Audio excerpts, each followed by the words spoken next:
Furor over citizens seeking freedom from zero COVID norm has spread to different cities across China. These are unprecedented protests. They are raising from Xinjiang in the west to Shanghai in the east. In the capital city of Beijing also the protests have spread. Fresh protests reported from Zhangzhou and Xi'an. Now blank sheets of paper have become a protest symbol in China and a show of defiance. Government using drones used to snoop on citizens. This, remember, for a government in China, for the country, unprecedented, massive outrage, and the videos managing to make its way out of country despite efforts to curtail any information. Chinese government has hinted at relaxing now some of the curbs to quell the public anger, saying it will take steps to minimize the impact of the COVID lockdown.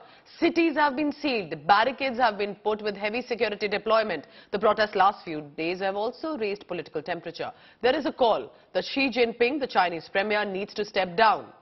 Could these protests lead to that decision remains to be seen, but the Chinese embassies in cities around the world as well, like London, Paris, Tokyo, are witnessing protests by the Chinese expats. As the world is watching closely the protests against the government, British Prime Minister Rishi Sunak also has hit out at China, stating UK's golden era with China is over.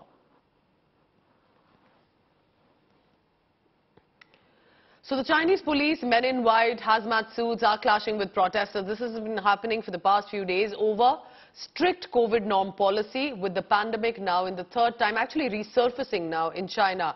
Elderly have taken to the streets. People are reacting. This after a fire in a building had 10 people killed because rescue efforts were hampered. It's an international issue. US, Britain have also reacted. Take a look at this report.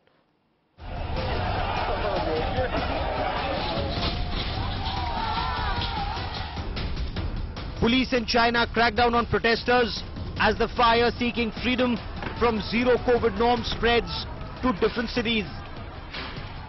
The Chinese police and men in white hazmat suits stopped students outside the Tsinghua University and other protest sites and scanned their mobile phones for pictures and information about protests. This is a violation of Chinese laws, but the surveillance state is leaving no stone unturned to crack down on protests. The volcano had been bubbling for months, and more than 2 years of intense COVID restrictions erupted after 10 people were killed in an Urumqi high-rise building fire in the rest of Xinjiang province in the west. The protests have raged from Xinjiang in the west to Shanghai in the east, along Beijing, Wuhan and Chengdu. There are reports of fresh protests being reported from Xi'an in the north. These protests have been described as spontaneous, cutting across ethnic backgrounds. Han Chinese standing in solidarity with the Uyghur Muslims. Students in universities protest from Beijing to Hong Kong. Factory workers out on the streets at the Foxconn iPhone facility. Middle class leading protests in Shanghai. The protests are not restricted now to any one region. In the United States, the White House made it clear it stood for freedom for lawful assembly and peaceful protests.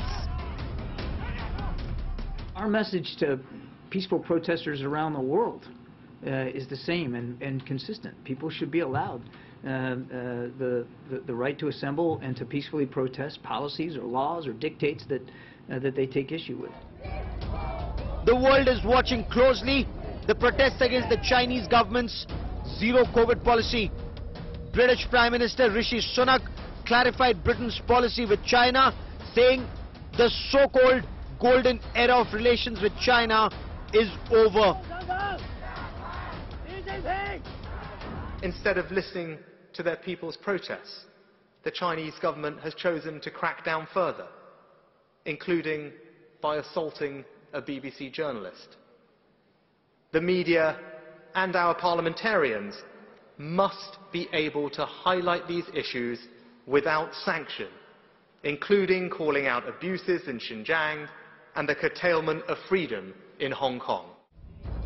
As Britain talks of replacing wishful thinking with robust pragmatism, the world watches China use drones and technology to snoop on its citizens. undeterred, at least for now, protesters have brought out blank A4 size white papers to register their protests against Chinese President Xi Jinping's COVID policy. Bureau Report, India Today.